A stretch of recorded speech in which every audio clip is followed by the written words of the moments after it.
যদি আপনি আপনার যৌন শক্তি ধরে রাখতে চান, যদি আপনি আপনার যৌবনের ক্ষমতা ধরে রাখতে চান, যদি আপনি চান যে আমি আজীবন যতটুকু পারা যায় স্ট্রং থাকবো আমার বেস্ট লেভেল থেকে, 5টা খাবার কন্টিনিউয়াস খাবেন। কয়টা খাবার?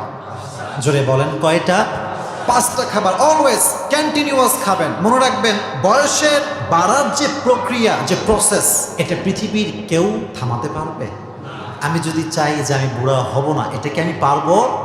তবে একটা শক্তি আমার আছে, সেটা কি, আমি যদি ভালো মন্দ খাই তবে আমার চেহারায় যে ছাপটা 10 বছরে পড়তে পারে, আমি চাইলে ভালো মন্দ খাবার খেয়ে শরীরটাকে এনার্জেটিক, শরীরটাকে স্ট্রং রাখতে পারি কি পারি না? ইয়েস, আমরা পারি। We can do it. এটা আমরা পারবো, নিজেকে স্ট্রং রাখতে পারবো। যদি নিজেকে স্ট্রং রাখতে চান, 5টি খাবার খাবেন। নাম্বার 1 যে খাবারটি আপনি খাবেন সেটি হচ্ছে দই। মনে রাখবেন, দইটা হচ্ছে প্রোটিনের যত খাবার আছে এবং ক্যালসিয়ামের যত খাবার আছে, সবচেয়ে উল্লেখযোগ্য খাবারের নাম হচ্ছে দই। খাবারের নামটা কি?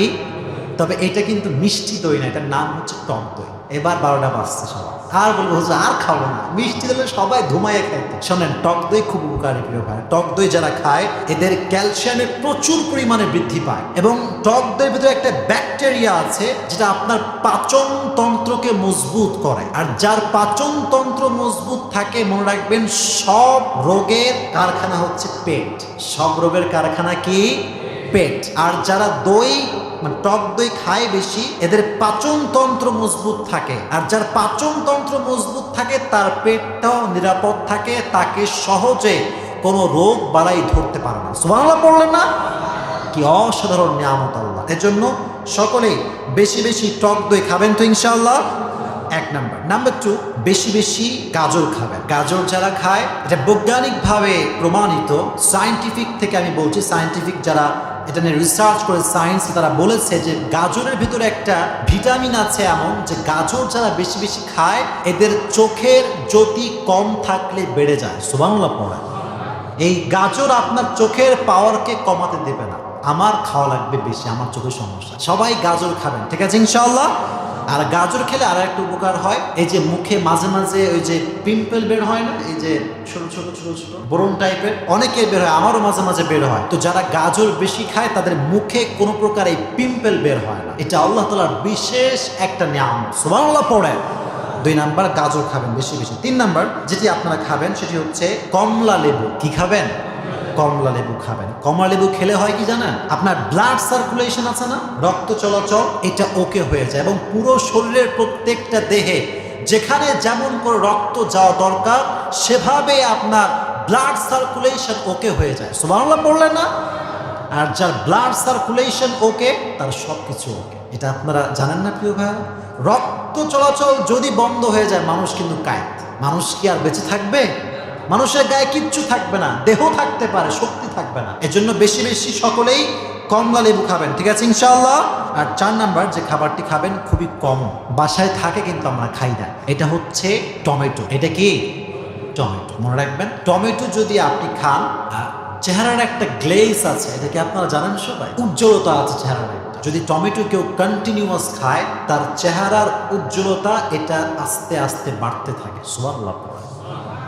আল্লাহর দেওয়া খাবার ভাই, ন্যাচারাল খাবার এটা।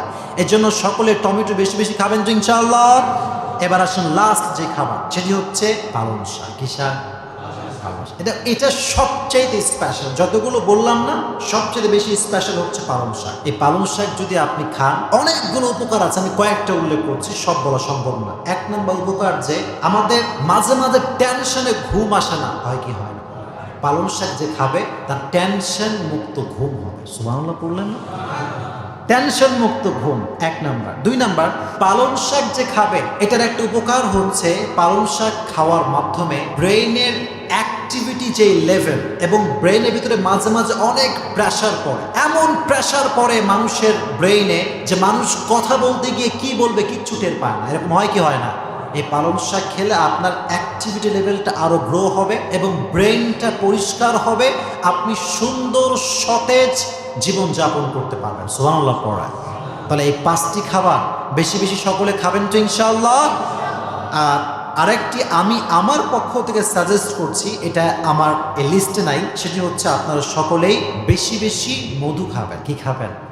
শিফা উল্লিন্নাস, শিফা উল্লিন্নাস। মধুটা হচ্ছে এমন একটা খাবার আপনার সব রোগের শেফা। সুবহানাল্লাহ পড়ে। আল্লাহ নিজে বলেছে শিফা উল্লিন্নাস। কোরআনে আছে দুইটা জিনিস সব রোগের ঔষধ, এক নাম্বার কোরআন, দুই নাম্বার হচ্ছে মধু। সুবহানাল্লাহ। মধুর ভেতর সব রোগের শেফা আল্লাহ দিয়ে দিয়েছে। এজন্য প্রিয় ভাইরা সকলেই বেশি বেশি মধু খাবেন তো ইনশাআল্লাহ।